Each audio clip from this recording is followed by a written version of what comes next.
Tahukah kamu bahwa seorang pekerja kantoran biasa yang mulai berjalan kaki selama 30 menit setiap pagi ternyata mengalami peningkatan volume otaknya secara nyata dalam waktu 3 bulan saja berdasarkan hasil pemindaian MRI. Sementara di sisi lain orang-orang yang duduk seharian penuh tanpa bergerak ternyata otaknya menyusut sedikit demi sedikit setiap tahunnya. Dan fakta ilmiah ini seharusnya membuat kita semua tersentak karena di detik ini pun otak kita sedang bertumbuh atau justru mengalami kemunduran tergantung seberapa banyak kita menggerakkan tubuh.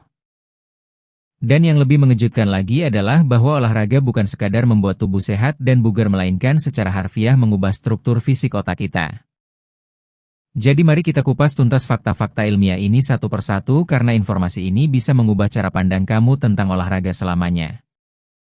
Ada sebuah penelitian menarik dari tim riset di Inggris yang mempelajari otak para sopir taksi di kota London. Mereka memindai otak para pengemudi taksi hitam legendaris yang harus menghafal lebih dari 25.000 nama jalan di seluruh penjuru kota. Dan hasilnya sungguh mencengangkan karena bagian otak yang disebut hipokampus yang bertanggung jawab atas pengenalan ruang dan navigasi ternyata berukuran jauh lebih besar dibandingkan orang biasa.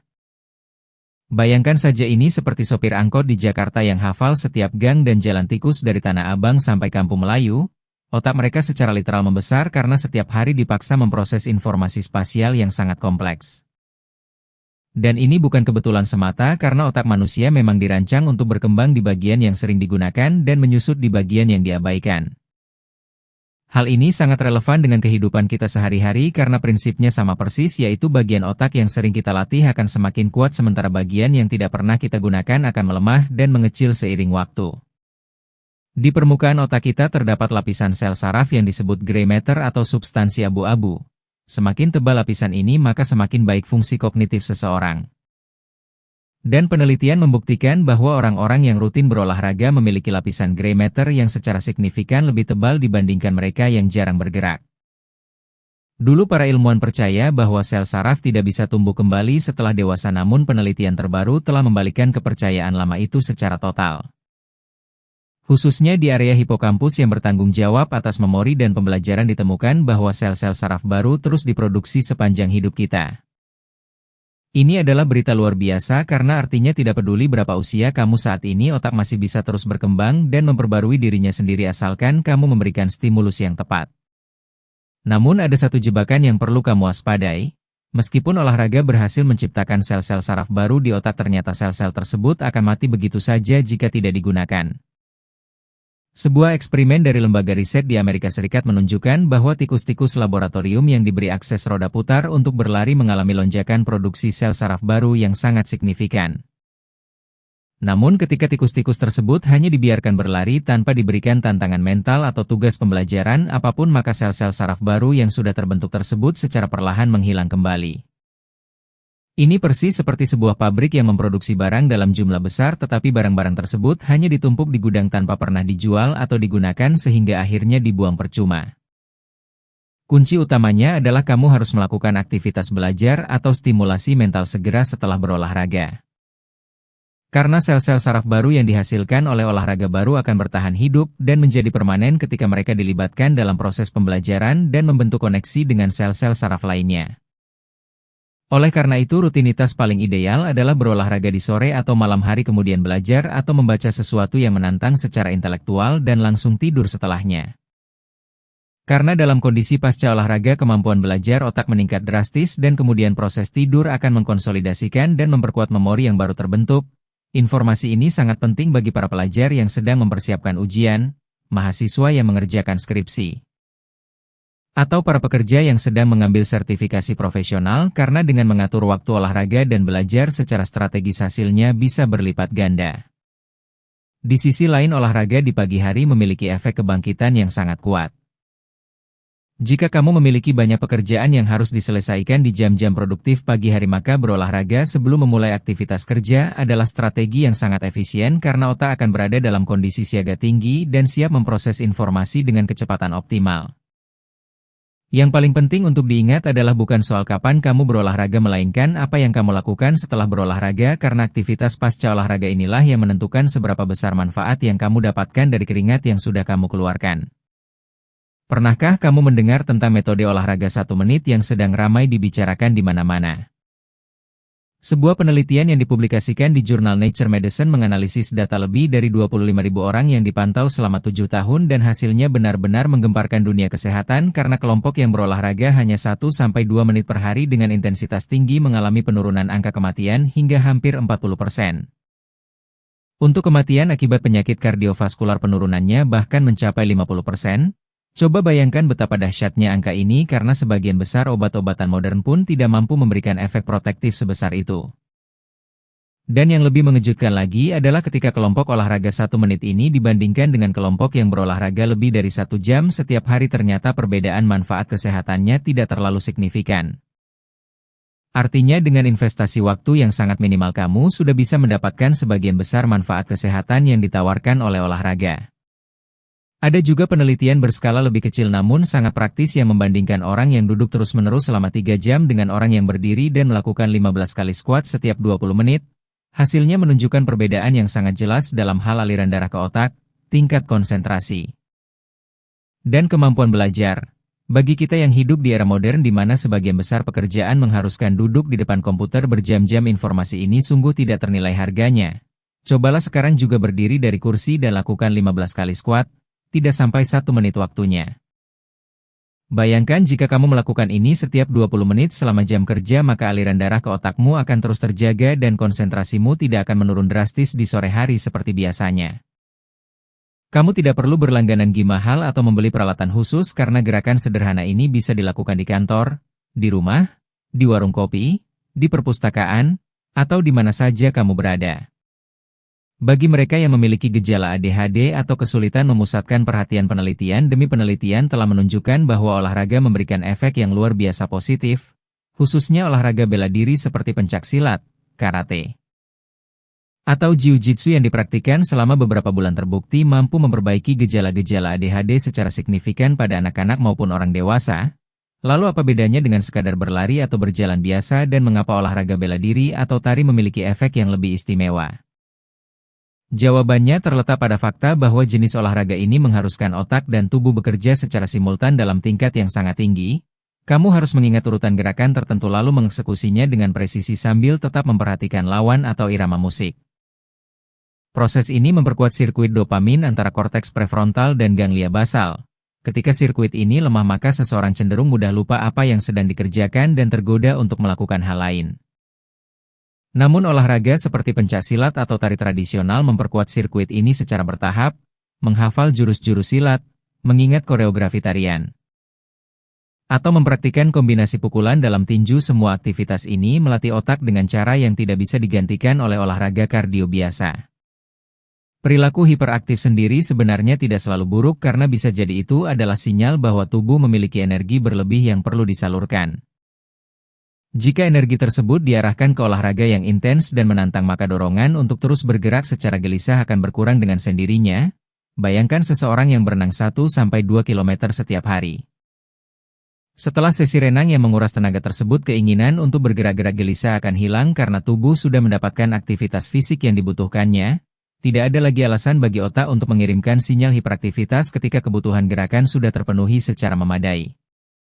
Berbicara tentang dopamin, olahraga juga terbukti sangat efektif dalam proses pemulihan dari berbagai bentuk kecanduan. Ketika seseorang mengalami kecanduan baik itu kecanduan rokok, alkohol, media sosial, atau judi online yang semakin marak di Indonesia, reseptor dopamin yang disebut DRD2 di otaknya akan berkurang drastis. Ketika reseptor ini berkurang maka orang tersebut tidak lagi mampu merasakan kebahagiaan dari hal-hal kecil dan sederhana sehingga terus mencari stimulus yang semakin kuat dan berbahaya. Ini adalah lingkaran setan yang sangat sulit diputus. Namun kabar baiknya adalah olahraga yang dilakukan secara konsisten terbukti mampu meningkatkan kembali jumlah reseptor DRD2 ini. Secara perlahan tapi pasti kamu akan mulai bisa merasakan kembali kegembiraan dari hal-hal sederhana seperti menikmati secangkir kopi pagi, mendengarkan kicau burung, atau bercengkrama dengan tetangga. Sensasi-sensasi kecil yang sebelumnya sudah tidak terasa lagi karena otak sudah terlalu terbiasa dengan stimulus berlebihan. Dalam hal pencegahan depresi, aktivitas berjalan kaki terbukti sangat ampuh berdasarkan penelitian-penelitian terbaru yang terus bermunculan. Perbandingan antara orang yang berjalan kaki 1 jam setiap hari dengan orang yang lebih banyak menghabiskan waktu menonton televisi menunjukkan perbedaan angka kejadian depresi yang sangat mencolok. Ada satu kisah nyata yang sangat menginspirasi tentang seorang pria bernama Budi yang tinggal di Bandung yang pernah mengalami episode depresi berat hingga nyaris mengambil keputusan yang tidak bisa ditarik kembali. Namun kemudian ia mulai belajar menari salsa dan hidupnya berubah total. Melalui aktivitas menari ia menemukan komunitas yang mendukung, tujuan untuk terus berkembang, dan kegembiraan yang tulus. Menari membantunya keluar dari lubang gelap depresi dan keinginan untuk menjadi penari yang lebih baik mendorongnya untuk berolahraga lebih banyak serta mencari bantuan profesional yang tepat. Sedikit demi sedikit ia pulih dan kini menjadi salah satu instruktur tari yang menginspirasi banyak orang di komunitasnya. Mari kita selami lebih dalam apa yang sebenarnya terjadi di dalam otak ketika kita berolahraga. Saat kamu berlari atau melakukan aktivitas kardio yang intens, otak melepaskan endorfin, yaitu senyawa kimia alami yang meningkatkan suasana hati dan mengurangi sensasi nyeri. Inilah mengapa stimulus yang sama bisa terasa menyakitkan bagi satu orang tetapi tidak terasa apa-apa bagi orang lain karena kadar endorfin mereka berbeda yang berarti ambang nyeri mereka juga berbeda. Para pelari maraton mampu menempuh jarak 42 km bukan karena mereka tidak merasakan sakit sama sekali melainkan karena endorfin membuat tubuh mereka mampu menoleransi rasa sakit jauh melampaui batas normal. Selain endorfin, otak juga memproduksi BDNF atau Brain Derived Neurotrophic Factor, yaitu semacam pupuk ajaib untuk sel-sel saraf yang berfungsi meregenerasi neuron-neuron yang rusak dan memperkuat koneksi antar sel saraf. Efeknya bukan hanya terasa di otak tetapi juga di seluruh tubuh termasuk kulit yang menjadi lebih sehat dan tampak lebih muda karena BDNF mempromosikan regenerasi sel secara umum. Inilah salah satu alasan mengapa orang-orang yang rutin berolahraga sering terlihat lebih muda dari usia sebenarnya. Bukan sekadar karena tubuh mereka lebih ramping melainkan karena proses regenerasi sel di seluruh tubuh mereka berlangsung lebih optimal berkat produksi BDNF yang tinggi. Kortisol atau hormon stres juga memainkan peran menarik dalam konteks olahraga. Meskipun kortisol sering mendapat reputasi buruk sebagai hormon yang merusak tubuh, ternyata paparan kortisol secara teratur melalui olahraga justru membuat tubuh kita lebih tangguh menghadapi stres. Mekanismenya mirip dengan vaksinasi di mana paparan kecil terhadap agen stres membuat sistem kita terlatih dan tidak lagi bereaksi berlebihan terhadap stres sehari-hari. Orang yang rutin berolahraga cenderung lebih tenang menghadapi situasi yang menekan, tidak mudah marah karena hal-hal kecil, dan mampu berpikir jernih bahkan dalam kondisi darurat. Ini adalah kualitas yang sangat berharga dalam kehidupan modern yang penuh tekanan. Istilah runner as high pasti sudah tidak asing lagi di telinga para pelari. Ini adalah kondisi di mana saat berlari tiba-tiba muncul perasaan euforia yang luar biasa seolah-olah kamu bisa terus berlari tanpa henti. Fenomena ini terjadi karena endorfin dan dopamin dilepaskan secara bersamaan dalam jumlah besar menciptakan sensasi kebahagiaan yang sangat intens. Inilah yang membuat banyak pelari mengatakan bahwa mereka kecanduan berlari karena sekali merasakan runner as high kamu akan terus ingin mengejar perasaan itu lagi dan lagi. Ini adalah bentuk kecanduan yang positif karena semakin kamu mengejarnya semakin sehat pula tubuh dan otakmu. Berlari di luar ruangan memberikan manfaat tambahan yang tidak bisa kamu dapatkan dari treadmill di dalam ruangan. Ketika berlari di jalanan atau taman kamu harus terus-menerus memproses informasi visual, menghindari rintangan, menjaga keseimbangan di permukaan yang tidak rata, waspada terhadap kendaraan dan pejalan kaki lain, dan menyesuaikan langkah dengan kontur jalan yang berubah-ubah. Setiap kali satu kaki menapak di tanah, otak harus melakukan kalkulasi keseimbangan yang sangat kompleks dalam sepersekian detik. Ini adalah stimulasi neurologis yang tidak tersedia ketika kamu berlari di atas treadmill dengan kecepatan konstan dan permukaan yang selalu datar. Di treadmill kamu cenderung melakukan gerakan repetitif yang monoton sementara di luar ruangan setiap langkah adalah tantangan baru bagi otak. Ditambah lagi jantung berdetak kencang, keringat mengucur, mata memindai lingkungan sekitar, dan semua proses ini berlangsung secara simultan sehingga otak tidak memiliki kapasitas tersisa untuk memikirkan masalah-masalah yang biasanya menghantui pikiran. Inilah mengapa banyak orang mengatakan bahwa pikiran mereka menjadi kosong dan jernih setelah berlari. Bagi kamu yang sering dilanda kecemasan overthinking atau pikiran yang tidak bisa berhenti berputar, cobalah berlari di luar karena ini adalah salah satu cara paling efektif untuk membersihkan pikiran dari segala beban.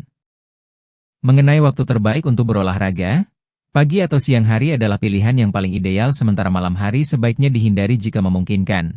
Alasannya adalah olahraga meningkatkan suhu inti tubuh sementara untuk bisa tidur nyenyak suhu tubuh perlu turun. Jika kamu berolahraga terlalu dekat dengan waktu tidur maka tubuh belum sempat mendingin dan proses tertidur menjadi lebih sulit. Namun tentu saja jika satu-satunya waktu yang tersedia adalah malam hari dan kamu tidak mengalami gangguan tidur setelahnya maka olahraga malam tetap jauh lebih baik daripada tidak berolahraga sama sekali. Sesuaikan dengan ritme kehidupanmu karena konsistensi lebih penting daripada waktu yang sempurna. Untuk frekuensi yang optimal targetkan minimal 4 kali seminggu dengan durasi 40 menit per sesi. Intensitasnya harus cukup untuk membuat jantung berdebar dan napas terengah-engah. Berjalan santai sambil mengobrol dengan teman memang menyenangkan tetapi efek olahraganya minimal. Tentu saja itu tetap jauh lebih baik daripada tidak bergerak sama sekali tetapi untuk mendapatkan manfaat optimal kamu perlu mendorong tubuh keluar dari zona nyaman. Target denyut jantung yang ideal adalah 60-80% dari denyut jantung maksimal yang bisa kamu hitung dengan rumus sederhana 220 dikurangi usiamu. Bagi pemula ada beberapa hal penting yang perlu diperhatikan agar proses memulai olahraga berjalan aman dan berkelanjutan. Jangan pernah langsung memaksakan diri melakukan latihan berat karena risiko cedera sangat tinggi. Mulailah dari 1 kali seminggu kemudian tambahkan secara bertahap baik dari segi durasi maupun intensitas misalnya tambah 10 menit atau 1 km setiap minggu. Pemanasan sebelum olahraga adalah keharusan mutlak dan jangan lupa minum air yang cukup setelahnya. Terutama bagi mereka yang sudah memasuki usia parubaya ke atas perlindungan sendi harus menjadi prioritas utama jadi pilihlah olahraga yang tidak terlalu membebani sendi seperti berenang atau bersepeda jika lutut sudah mulai bermasalah. Hindari berolahraga ketika sedang tidak enak badan misalnya setelah begadang, sedang flu berat, atau setelah mengonsumsi makanan yang tidak cocok karena dalam kondisi tersebut tubuh membutuhkan istirahat untuk pemulihan bukan beban tambahan. Mendengarkan sinyal yang dikirimkan tubuhmu adalah keterampilan yang sangat penting karena mengabaikannya bisa berujung pada cedera serius yang justru membuatmu tidak bisa berolahraga selama berminggu-minggu atau bahkan berbulan-bulan. Jika merasa kesulitan memulai sendirian bergabunglah dengan komunitas lari yang saat ini sangat berkembang pesat di Indonesia.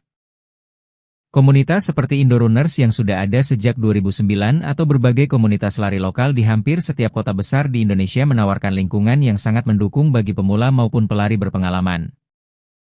Ada alasan mengapa komunitas lari begitu populer yaitu karena manusia adalah makhluk sosial yang lebih mudah mempertahankan kebiasaan positif ketika melakukannya bersama orang lain. Sendirian mungkin kamu hanya mampu berlari 15 menit sebelum menyerah tetapi bersama teman-teman yang saling menyemangati kamu bisa menyelesaikan 5 km tanpa terasa. Selain itu bergabung dengan komunitas juga memperluas jaringan pertemanan dan memberikan dimensi sosial yang sangat penting bagi kesehatan mental. Menetapkan target juga merupakan strategi motivasi yang sangat efektif. Daftarkan dirimu untuk event lari 10 km yang banyak diselenggarakan di berbagai kota di Indonesia. Begitu tanggal lomba sudah ditentukan mau tidak mau kamu akan mulai berlatih karena ada tenggat waktu yang harus dipenuhi. Ceritakan juga rencanamu kepada orang-orang terdekat karena ketika kamu sudah mengumumkan bahwa bulan depan akan ikut lomba lari maka rasa malu jika tidak jadi ikut akan menjadi motivasi tambahan untuk terus berlatih. Posting foto latihan di media sosial juga bisa menjadi sumber motivasi karena dukungan dan komentar positif dari teman-teman akan mendorongmu untuk konsisten.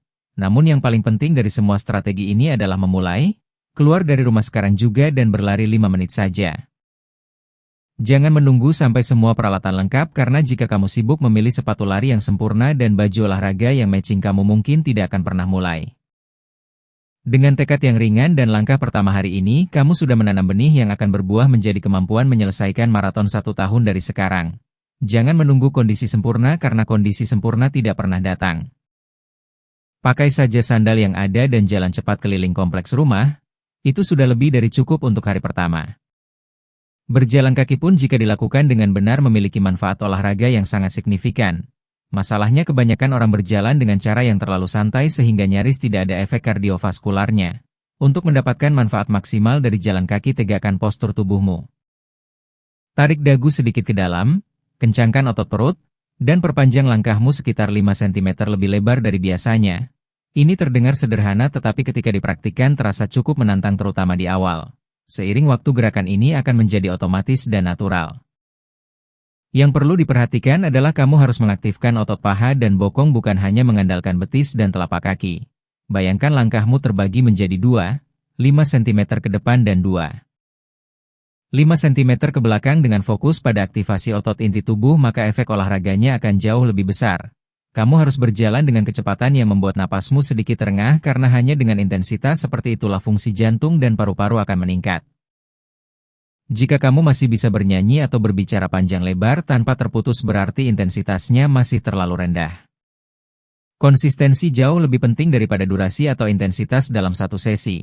Pergi ke gunung dan hiking 4 jam di akhir pekan memang menyenangkan tetapi efeknya jauh lebih kecil dibandingkan berjalan 30 menit setiap hari tanpa terputus. Meskipun total jamnya sama yaitu sekitar 3-5 jam per minggu, rutinitas harian memberikan manfaat yang berlipat ganda karena tubuh kita seperti hewan peliharaan yang perlu dilatih setiap hari pada waktu yang sama agar terbiasa. Sekali atau 2 kali kamu melewatkan jadwal maka momentum akan hilang dan memulai kembali terasa 2 kali lebih berat. Jadi buatlah komitmen untuk melakukan sesuatu setiap hari meskipun hanya 15 menit di hari-hari sibuk. Konsistensi mengalahkan intensitas dalam jangka panjang. Penting juga untuk membedakan antara kerja fisik dan olahraga karena keduanya tidak sama. Seharian mengepel rumah, mencuci baju dan memasak memang membuat tubuh lelah dan kaki pegal tetapi efek olahraganya sangat minimal karena aktivitas tersebut tidak meningkatkan detak jantung secara signifikan dalam waktu yang cukup lama. Untuk disebut sebagai olahraga yang efektif, aktivitas fisik harus membuat napas terengah, keringat mengucur dan detak jantung meningkat secara substansial selama minimal 20-30 menit berturut-turut. Kerja fisik membuat tubuh lelah tetapi olahraga membuat tubuh lebih kuat dan sehat.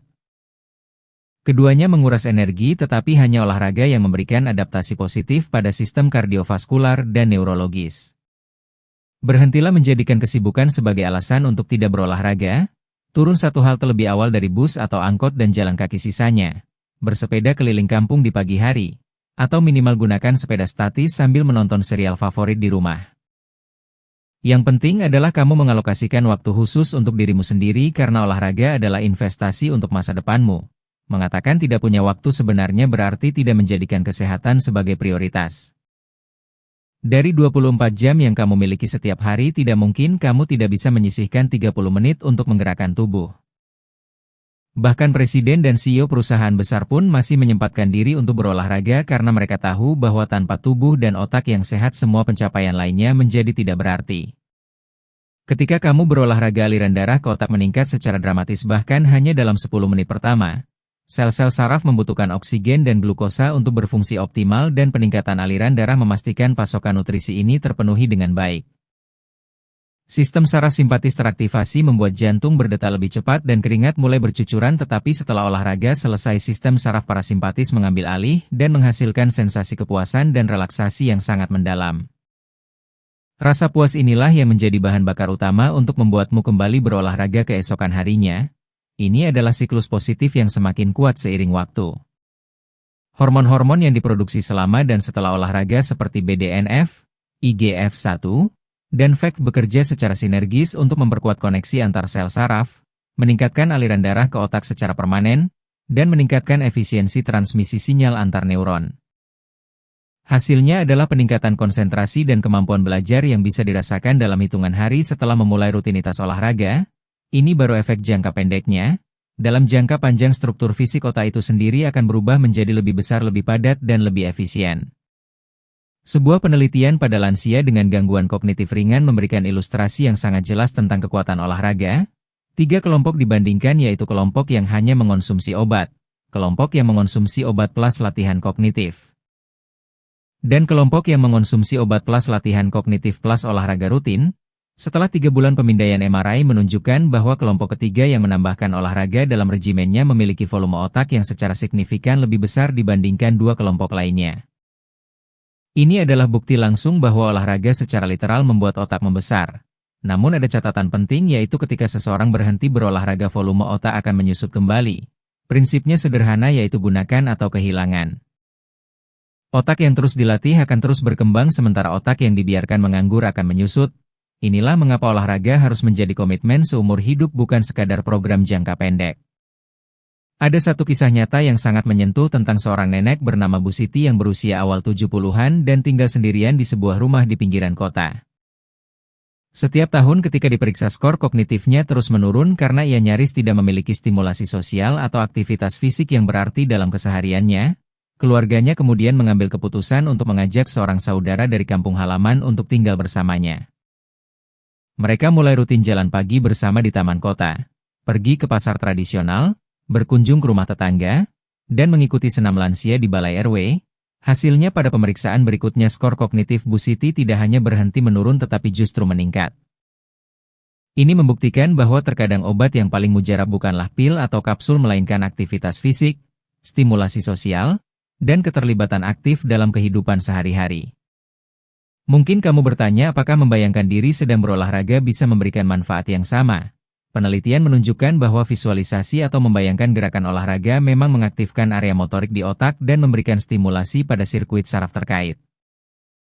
Namun efeknya jauh lebih kecil dibandingkan olahraga fisik yang sesungguhnya dan tentu saja tidak bisa menggantikan gerakan nyata. Meskipun demikian bagi mereka yang sedang dalam masa pemulihan cedera dan tidak bisa bergerak sama sekali latihan mental berupa visualisasi gerakan olahraga bisa membantu mempertahankan koneksi saraf motorik sampai mereka bisa kembali aktif secara fisik. Jadi anggaplah visualisasi sebagai suplemen bukan pengganti dari olahraga yang sebenarnya. Olahraga memang menghasilkan produk sampingan berupa zat-zat sisa metabolisme. Ketika glukosa dibakar untuk menghasilkan energi dengan bantuan oksigen, proses tersebut menghasilkan radikal bebas dan asam laktat yang bisa menumpuk di otot dan menyebabkan rasa pegal keesokan harinya. Namun efek samping jangka pendek ini sama sekali tidak sebanding dengan manfaat jangka panjang yang didapatkan. Rasa pegal setelah olahraga adalah bagian normal dari proses adaptasi tubuh dan biasanya akan berkurang seiring tubuh menjadi lebih terlatih. Justru respons tubuh terhadap stres olahraga inilah yang mengaktifkan sistem antioksidan alami tubuh, menstimulasi produksi BDNF, meningkatkan aliran darah, memperpanjang usia sel saraf, memperkaya jaringan koneksi neural, dan mengurangi peradangan kronis di seluruh tubuh. Jika ditimbang antara ketidaknyamanan sesaat berupa otot pegal versus seluruh manfaat jangka panjang ini, maka keputusannya sangat jelas bahwa olahraga adalah investasi terbaik yang bisa kamu lakukan untuk dirimu sendiri. Mari kita bahas juga tentang stres karena topik ini sangat erat kaitannya dengan olahraga dan kesehatan otak. Stres sebenarnya bukan sesuatu yang selalu negatif karena pada dasarnya stres adalah mekanisme adaptasi tubuh terhadap lingkungan. Ada yang disebut eustress atau stres positif yang justru mendorong kita untuk berkembang dan mencapai potensi terbaik. Masalah muncul ketika stres menjadi kronis dan tidak terkelola karena stres kronis menyebabkan peradangan sistemik di seluruh tubuh yang bisa memicu sakit kepala, hipertensi, penyakit metabolik, dan dalam kasus ekstrim bahkan meningkatkan risiko kanker. Dari sisi mental, stres kronis menyebabkan insomnia, depresi, serangan panik, kecemasan berlebih, dan penurunan konsentrasi yang drastis. Banyak orang yang datang ke dokter dengan keluhan daya ingat menurun drastis dan mengira mereka mengalami demensia dini. Ternyata setelah diperiksa lebih lanjut yang mereka alami adalah depresi yang belum terdiagnosis. Kondisi ini sering disebut sebagai pseudodemensia atau demensia palsu. Begitu depresinya ditangani dengan tepat, kemampuan mengingat mereka kembali normal. Ini menunjukkan betapa besar pengaruh kesehatan mental terhadap fungsi kognitif. Kunci manajemen stres yang efektif adalah kemampuan membedakan antara hal yang mendesak dan hal yang penting. Tugas yang mendesak dan penting tentu harus dikerjakan segera. Namun jangan sampai waktu dan energimu habis untuk hal-hal yang mendesak tetapi sebenarnya tidak penting. Banyak sekali permintaan dari orang lain yang terasa urgent padahal sebenarnya bisa ditunda atau didelegasikan. Kemampuan mengatakan tidak atau menunda dengan sopan adalah keterampilan yang sangat berharga untuk menjaga kesehatanmu.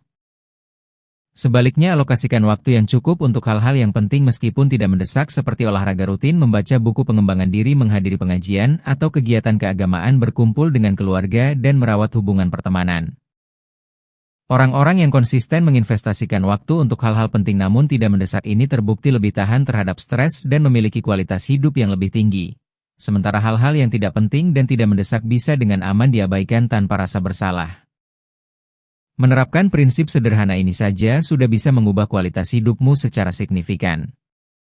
Penelitian jangka panjang dari universitas ternama yang mengikuti ribuan partisipan selama puluhan tahun menemukan bahwa faktor tunggal terpenting yang menentukan kebahagiaan dan kesehatan seseorang di usia tua bukanlah kekayaan, pencapaian karir, atau popularitas, melainkan kualitas hubungan interpersonal mereka. Orang-orang yang memiliki hubungan yang hangat dan bermakna dengan orang-orang di sekitarnya cenderung lebih bahagia, lebih sehat, dan berumur lebih panjang dibandingkan mereka yang kaya raya tetapi kesepian. Ini sangat relevan dengan budaya kita di Indonesia di mana gotong royong, silaturahmi, dan kebersamaan sudah menjadi bagian integral dari kehidupan bermasyarakat, menjaga hubungan baik dengan tetangga, aktif di kegiatan RT RW, rutin menghadiri acara keluarga besar. dan terlibat dalam kegiatan komunitas adalah bentuk investasi kesehatan yang sering tidak disadari nilainya. Di era teknologi modern ini, ironisnya kemudahan yang ditawarkan teknologi justru melemahkan kemampuan kita dalam berinteraksi dengan sesama manusia. Memesan makanan lewat aplikasi memang praktis, tetapi kita kehilangan kesempatan untuk berbincang dengan penjual di warung.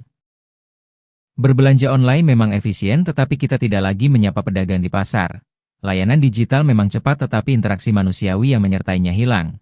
Akibatnya banyak orang, terutama generasi muda, yang merasa kewalahan bahkan oleh interaksi sosial paling sederhana sekalipun. Kita sedang membayar harga yang mahal berupa erosi kemampuan sosial demi kenyamanan sesaat. Ketika stres menghantam, banyak orang Indonesia mencari pelarian melalui makan berlebihan, merokok, atau begadang menonton konten di ponsel hingga larut malam. Semua respons ini memberikan kelegaan sesaat, tetapi dalam jangka panjang justru memperburuk keadaan dan menciptakan masalah-masalah baru. Alih-alih merusak diri sendiri dengan cara-cara tersebut, keluarlah dan gerakan tubuhmu. Berlari mengelilingi kompleks perumahan, bersepeda ke sawah, atau sekadar jalan cepat di trotoar selama 30 menit.